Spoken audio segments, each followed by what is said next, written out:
이라는 말씀에 제목을 주시니 다시 나누기 원합니다. 뉴욕 메트로폴리탄의 소프라노 가수인 신영옥이라고 여러분 잘 아실 겁니다. 그분은 성실 하나로 성공한 사람이에요. 그녀는 늘 이렇게 얘기합니다. 내가 만약에 하루만 노래 연습을 하지 않으면 내가 합니다. 내가 내야 될 완벽한 음이 나오지 않습니다. 그래서 나는 지금도 보컬 트레이닝을 받습니다라고 고백을 합니다. 심지어 그녀는 매일매일 자기 방에 큰 거울이 있는데 그 앞에서 무대를 설치해놓고 하이힐을 신고 똑같이 무대에 선 것처럼 똑같이 연습을 한다고요. 그녀의 인생에서는 무대, 호텔, 집, 이게 자기 삶의 전부라고 해요. 기자가 물었어요. 아니, 당신은 친구 만나고 싶지 않습니까? 좋은 멋진 레스토랑 가서 음식 먹고 싶지 않습니까? 라고 질문했어요. 여자분이 그렇게 얘기했어요. 아유, 나도 내 친구 만나고 싶습니다. 나도 멋진 레스토랑 가서 음식 먹고 싶습니다. 근데 내가 친구를 만나다 보면 쓸데없이 얘기를 많이 합니다. 또 멋진 레스토랑 가다 보면 쓸데없이 나쁜 공기에 있는 그 공간에 내가 앉아 있어야 됩니다. 그러다 보면 정작 내가 공연할 때는 내 목소리가 나오지 않습니다.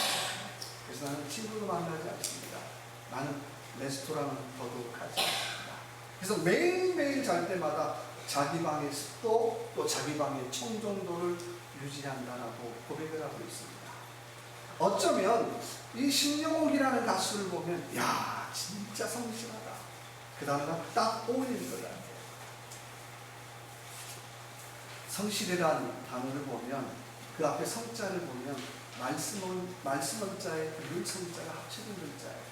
그 말은 말씀대로 이루는 사람이라는 뜻이에요.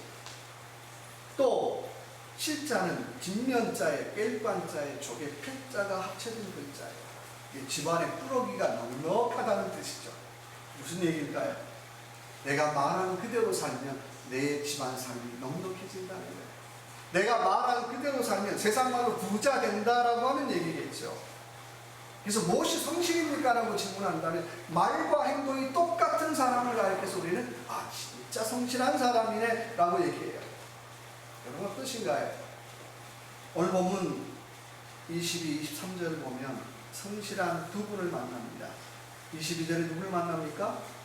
예수님이 유다에서 세례를 베푸시니라 라고 말씀하고 있어요. 또 23절에 보니까 요한도 세례를 베푸시니라. 근데요 24절의 말씀 한번 같이 읽어볼까요? 요한이 아직 옥에 갇히지 않느니라.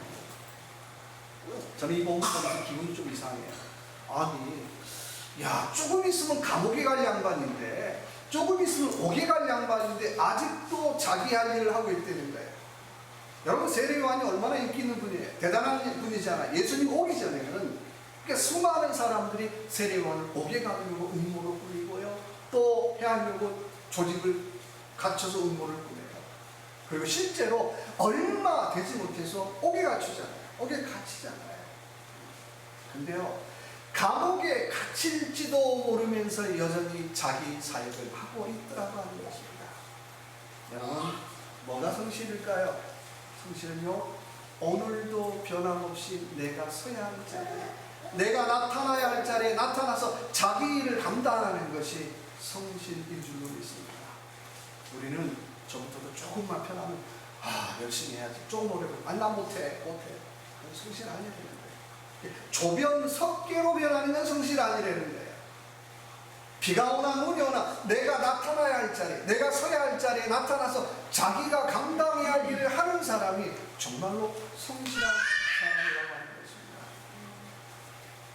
독일의 철학자 칸트 얘기를 잠깐 하겠습니다. 칸트는 사계절과 상관없이 매일 5시면 일어나서 9시면 잠을 갔다 그래요. 5시면 일어나서 제일 먼저 하는 게 산책을 하는 거예요. 동네를 돌면서 하이 구텐 모르겐하고 인사를 하고 지나가요. 사람들이 5시면 시간을 체크해요. 심지어는 시계가 고장난 사람도 내 시계가 잘못해서 칸트가 지나갔잖아. 5시잖아. 그럴 정도로 분명한 사람이에요. 꼬박꼬박 9시면 잠자리에 들었습니다. 사람들은 칸트를 가리켜서 걸어다니는 시계, 움직이는 시계라고 그를 불렀어요. 그만큼 시간관념이 투철했다는 거예요. 심지어는 비가 오는 날도 어떻게 칸트는 우산 쓰고 5시에 지나가요. 천둥이 치는 날도 5시면 지나가요. 사람들이 꼭 그 시간이 지나가더라는 거예요. 여러분, 성실은 내가 지금 나타나야 할 자리에 나타나서 자기의 일을 감당하는 것이 성실이라고 하는 것입니다. 오늘 저와 여러분이 같이 나눈 본문의 말씀의 제목을 우리가 사역자가 경계해야 될 것들이라고 했는데, 자, 내가 하나님의 일을 하는 사역자, 하나님의 일을 하는 일꾼, 내가 일꾼인데 무엇을 경계해야 될까요? 한번 같이 한번 나눠봅시다. 자, 25절 같이 읽겠습니다. 이에 요한의 제자 중에서 한 유대인과 더불어 정결 예식에 대하여 변론이 되었더니 그들이 요한에게 가서 이르되 라삐여, 선생님과 함께 요단강 저편에 있던 곧 선생님이 증언하시던 이가 침례를 베풀며 사람들이 다 어떻게 해요? 선생님, 전부 다 사람들이 누구한테 간다는 거예요? 예수님한테 갑니다. 첫 번째 사역자가 경계해야 될 것, 한번 따라해봅시다. 비교에 빠지지 맙시다. 뭐에 빠지지 말라고요? 비교에 빠지지 말라는 거예요. 여러분, 신앙생활하면서 많은 문제가 있는데 뭐가 문제입니까? 이놈의 비교가 문제잖아요. 비교. 인생 삶에서 뭐가 문제입니까? 비교가 문제예요. 우리는 삶에서 두 종류의 비교를 해요. 첫째는 하향 비교. 나보다 좀 어떻게 해요?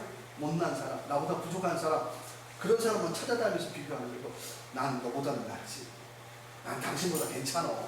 그리고 스스로 어떻게 해요? 위로를 받지. 심지어는 우월감까지 느껴요. 그래서 난 모지라 당신보다는 나아. 쓸데없는 우월감이잖아요.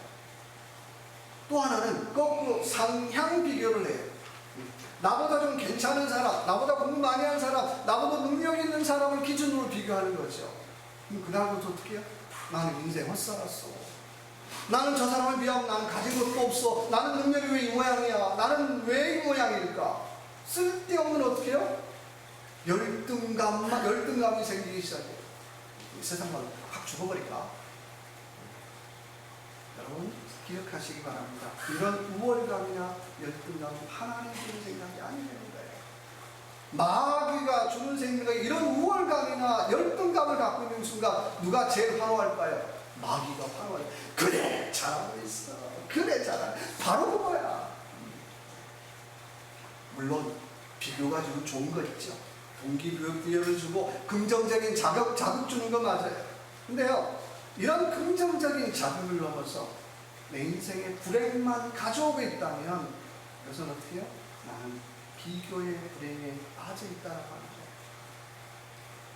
사람들은 또 세상 일이든 하나님의 일이든 비교로 시비 걸어요. 오늘 25절, 26절에 보니까 그 얘기죠. 선생님, 요한의 제자들 찾아 선생님, 이제 선생님 제자들 전부 다 누구한테 간다고요? 예수님한테 갑니다. 그 말이 뭐예요? 당신 일이 끝났습니다. 당신 일이 끝났어요. 쉬운 말로 말하면 한 분은 강남에서 한 분은 강북에서 사역을 하는데 강북에 사역하는 사람들이 어떻게 전부 다 우르르 다 강남으로 오는 거예요. 강북에 있던 요한의 제자가 선생님 이제 끝났습니다. 심지어는 유대인들도 어떻게 당신 일이 끝났어. 비교하고 있죠. 여러분, 사역자가 조심해야 될 것이 있다 뭘까요? 바로 비교라고 하는 거예요. 나는 누구보다 잘하지, 아니 나는 누구보다 못하지, 이런 비교에 빠지는 순간 우리는 사역의 거룩성을 잃어버린다는 거예요. 왜 일합니까? 왜 사역합니까? 누구 보고요? 누구 보고 사역하는 거죠? 하나님 보고 하는 거죠. 하나님의 일이잖아요. 근데 내가 비교에 빠지는 순간 그 사역의 거룩성은 다 사라지는 거예요. 그리고 뭐만 나와요? 나는 저 인간보다 잘해야지, 나는 왜 저 인간보다 못할까? 이것만 나오는 거예요. 하나님의 영광으로 하는 걸 아무도 기뻐하지 않아요. 착각 말하는 거예요. 근데 우리는 어떻게, 이거 하나님의 일이지. 하나님의 일은 끝까지 사역의 거룩성을 지키라고 하는 거예요. 비교에 빠지지 말라는 거예요. 옆에 사람들이 왜 당신은 저 사람보다 못해요? 그러면 어떻게 흥분해가지고 더 잘해야지, 자극되는 건 괜찮아요. 근데 어느 날 보니까 어떻게 열등감, 우월감으로 무장히 살고 있더라고 하는 것입니다. 오늘 저와 여러분의 사역은 어떻습니까? 거룩한 하나님의 사역을 열등감이나 우월감으로 망치지 말라는 거예요. 열등감이나 우월감을 신앙으로 그럴싸하게 포장하지 말라는 거예요. 골프의 황제인 타이거 우즈가 아버지에게 골프를 배울 때 아버지가 늘 그 얘기를 했대요. 네가 골프를 잘 치는 것도 중요한데 첫째, 골프를 즐기는 선수가 되라고 얘기했어요. 뭐 하라고요? 골프를 즐기는 선수가 되라고. 골프를 즐기지 못하면 너는 좋은 선수가 될 수 없다고 그 아버지가 계속해서 그 얘기를 했어요. 그 아버지, 내가 어떻게 하면 골프를 즐길 수 있습니까? 얼마나 너는 너만의 골프를 치라고 좋은 거죠. 너만의 골프. 만약에 내가 저 사람하고 내가 더 멀리 쳐야지, 내가 저 사람보다 더 잘해야지, 뭐 건강한 자극을 넘어서 어떻게 해요? 자꾸 그런 생각을 가지면 어떻게 해요? 금방 자기 이름 깨진다는 거예요. 그냥 골프를 즐길 수가 없다는 거예요. 골프는 온데간데 없고 경쟁과 비교만 남더라고 하는 것입니다. 여러분 신앙생활도 마찬가지죠. 여러분 신앙생활 즐기시기 바랍니다. 지나치게 비교하지 말라는 거예요. 지나치게 비교해서 열등감이나 어떻게 우월감에 빠지지 말라는 거예요. 내가 너무 비교하고 살면 신앙생활의 짐이 되죠. 신앙생활의 짐이 되죠. 여러분 신앙생활하는 맛이 뭘까요? 저한테 물어본다면요, 신앙생활하는 첫 번째 맛은 기쁨이에요. 내가 살아가면서 기쁨을 잃어버렸다, 맛 모르는 거예요. 그렇잖아요. 내가 하나님의 일을 하면서 맛을 모른다, 맛 모르는 거예요. 내가 하나님의 일을 하면서 기쁨을 내가 누리지 못한다면 그 하나님의 일은 어떻게 해요? 사역도 아니고 나에게 짐만 되고 부담만 되는 거예요. 이거 해야 되는 거예요. 이거 어쩔 수 없이 해야 돼. 사람들이 보고 있잖아. 목사가 보고 있잖아. 그건 하나님의 영광도 아니고요, 아무도 기뻐하지 않는다는 거예요. 그건 신앙생활하는 게 아니라 비교 생활하는 거예요. 나는 저 사람보다 잘해야지, 나는 그 사람보다 잘해야지, 조금 잘하고 좀 못하면 아이고, 그러고 살다는 거예요. 여러분 신앙생활을 잘하려면 나는 부족하면 부족한 거예요. 잘하면 잘하는 대로 지금 내 앞에 일을 즐기면서 일하시길 주님의 이름으로 축원합니다. 그러니까 지금 내게 주어진 일에 최선을 다하라는 거예요. 제가 늘 얘기하는 것처럼 내일의 그 택시에서 회사 모토가 뭡니까? Do your job. Do your job. 비교하지 말라는 거예요. 그냥 내게 주어진 일에 최선을 다하라는 거예요. 상대방이 나보다 잘하는 건 어쩔 수 없잖아요. 또 상대방이 나보다 못하는 건 어쩔 수 없잖아요. 그런데 나는 잘 모르겠고 어떻게 해요? 지금 하나님이 내게 주라, 나에게 하라고 하신 그 일이 어떻게 해요? 나는 do best 할 뿐이라는 거예요. 교회에서, 가정에서, 직장에서 사람들의 평가는 일단은 그 다음 문제고 나는 얼마나 최선을 다하고 있느냐는 거예요. 근데 두려움을 하지 않으면 늘 사람들을 평가의 시선으로 사람들을 보기 시작해요. 나는 그래도 당신보다는 잘해. 네, 그거밖에 못해. Do your job 안 하면서, do my job 안 하면서, 다 어떻게 말로 다 합니다. 여러분, 내게 주어진 문제, 우리는 언제 갈지 몰라요. Do your job 하시길 주님의 이름으로 축원합니다. 두 번째는 우리 한번 28절 볼까요? 내가 말한 바는 그리스도가 아니니 그의 앞에 보내심을 받은 자니라는 것을 증언할 자는 너희니라. 내가 너희한테 증언했잖냐 그 얘기잖아요. 두 번째는 한번 따라해봅시다. 변명 대신에 사역에 초점을 맞춥시다. 뭐 대신에요? 오늘 요한에게 제자들이 와 선생님 끝났어요. 이제 사람들이 전부 다 강남 가잖아요. 강북에 있는 선생님 이제 끝났어요. 인기 시들해요. 그러면 저 같은 야 나도 좀 있으면 잘 될지 몰라. 그리고 어떻게 예수님만 잘 되는 게 아니라 나도 괜찮을지 몰라. 구질구질한 변명했을 것 같아요.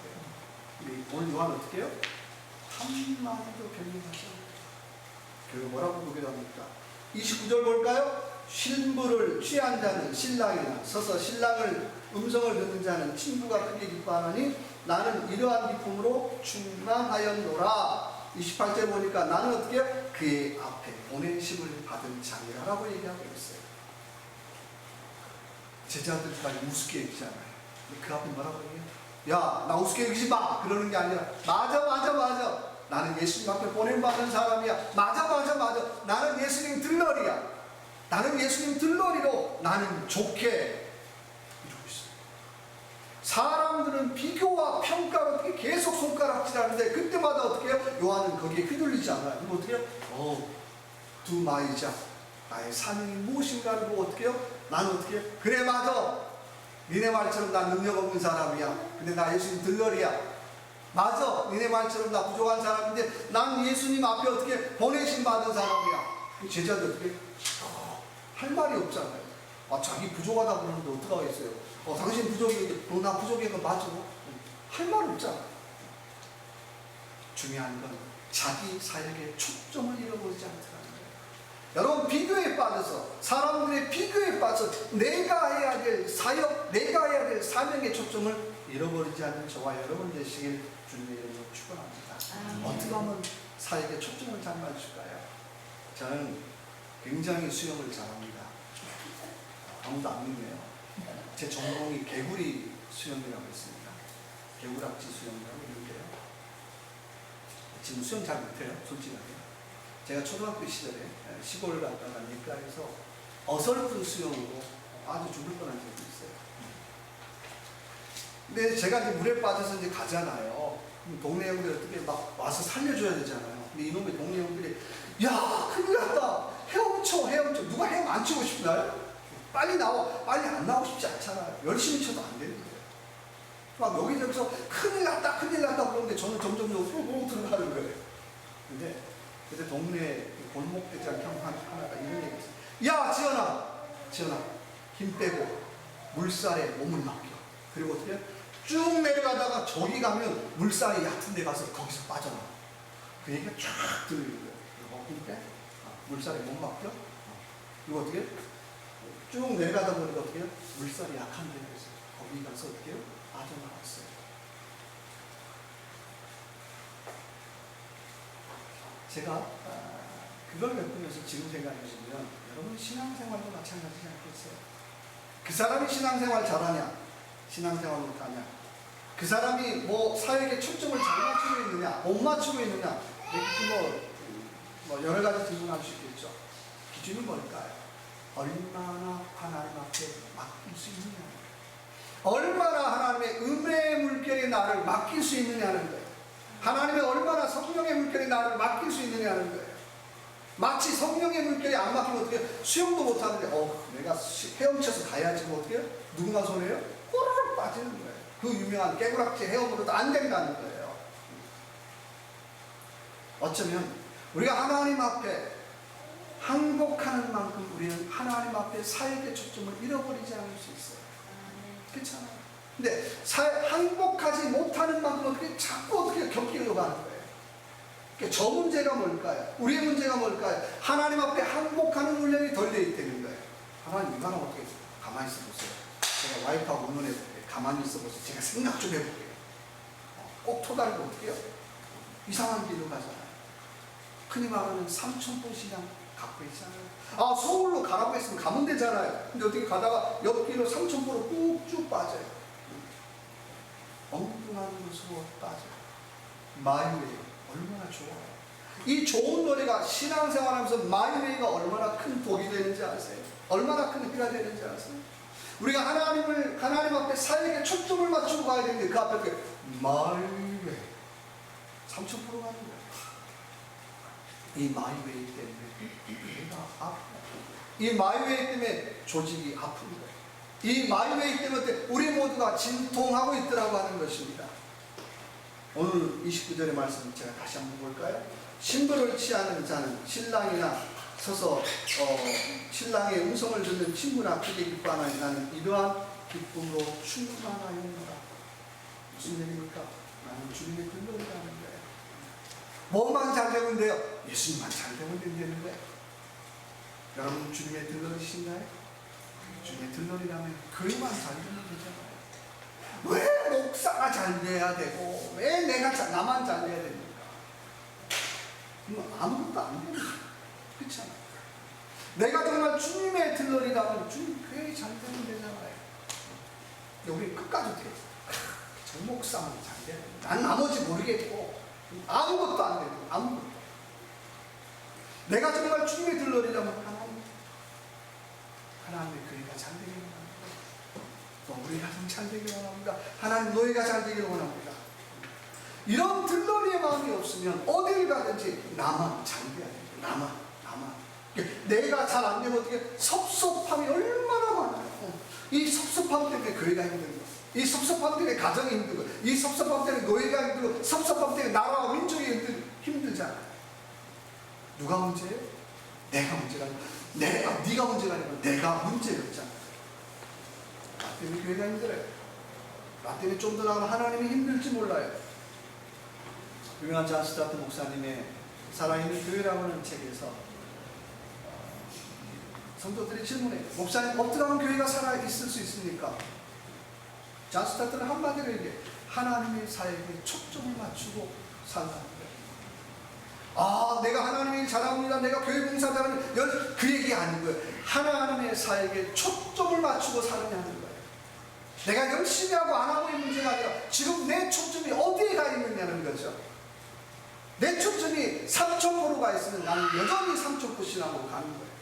열심히 하는 만큼 어떻게 해요? 3,000% 사는 분들에게 죄송해요. 3,000% 가는 거예요. 서울로 가야 되는데. 이 시간에 다시 한번 질문해 봅시다. 나는 주님의 들러리가 될 마음이 있나요? 나는 주님의 들러리가 될 마음이 있나요? 사람들에게 한마디만 무시하면 어떻게 저부터도 막 그러는데 정말 내가 주님의 들러리가 될 마음이 있습니까? 나는 괜찮습니다. 하나님의 교회만 잘 되면 됩니다. 나는 괜찮습니다. 주님의 교회만 잘 서면 됩니다. 나는 괜찮습니다. 하나님의 템파 제일장로회가 정말 이 지역에 든든히 서면 됩니다라고 하는 그런 믿음의 고백이 있기를 주님으로 축원합니다. 세 번째는 우리 한번 30절 볼까요? 그는 흥하여하겠고 나는 쇠하여하리라. 코풀 때 흥하는 건데요. 자, 한번 따라해보세요. 예수로 흥합시다. 붕이 뭡니까? 라고 말한다면 예수 이꼴 붕이라는 거예요. 오늘 세례요한은 그런 고백하죠. 나는 작아져도 됩니다. 예수님만 커지면 됩니다. 그 얘기잖아요. 나는 작아지고 예수님만 커지면 됩니다. 이런 마음이 목사의 마음이 있다면 한국교회는 소망이 있어요. 저부터도 어떻게 해요?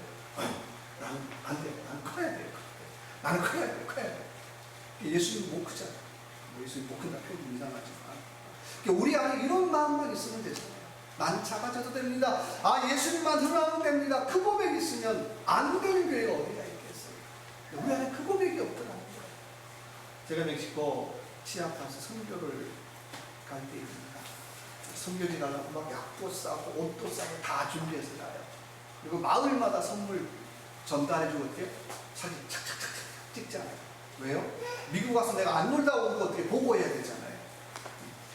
어느 날 소칠종 마을에 들렀을 때입니다. 간식으로 막대사탕을 줬어요. 근데 아이들이 막대사탕 준다니까 거짓말 하나도 안 하고 한 300명 아이들이 사방에서 나오는데요. 저희가 10대 명인데 감당을 못하겠는데 그래서 한 요만한 집이죠. 우리가 300명을 다 때려줬어요. 왜냐하면 하도 애들이 좀 2번씩 받아가고 3번씩 받아가니까 이거 어떻게 입구를 지키면서 하나씩 이렇게 주는 거예요. 다 돌아오지 마. 300명이 다 막대 사탕을 먹었어요. 받았어요.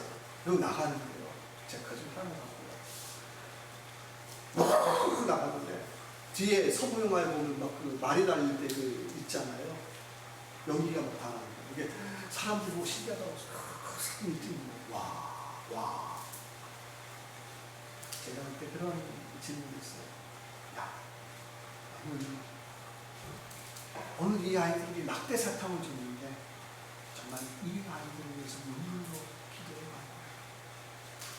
나 선교 왔다고 하는데 막대 사탕 하나 척 주고 사진 착 찍고 이 짓은 많이 하는데 정말 이 아이들의 영혼을 위해서 기도해봐요.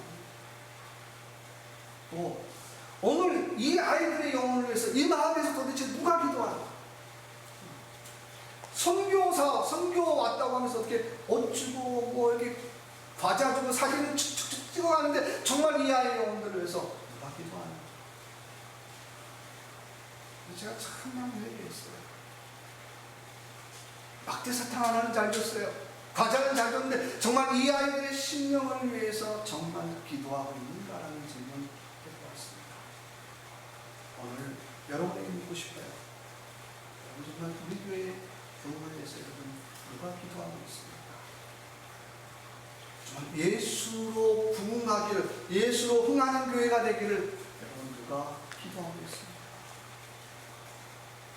우리는 그러죠. 손가락질은 쉬워요. 근데 정말 우리 교회에 몸담고 있는 영혼들을 위해서 정말 기도하고 있는가 하는 질문 해보고 싶어요. 예배당 봉사 때문에 불편하고 못 나오는 분도 계시고 안 나오는 분도 계세요. 근데 중요한 건 정말 우리 교회가 예수로 부흥하는 교회, 그런 교회를 위해서 여러분 기도해 주시길 주님을 축원합니다. 흥하다는 말은 우리말로 찰레아흐라는 말이에요.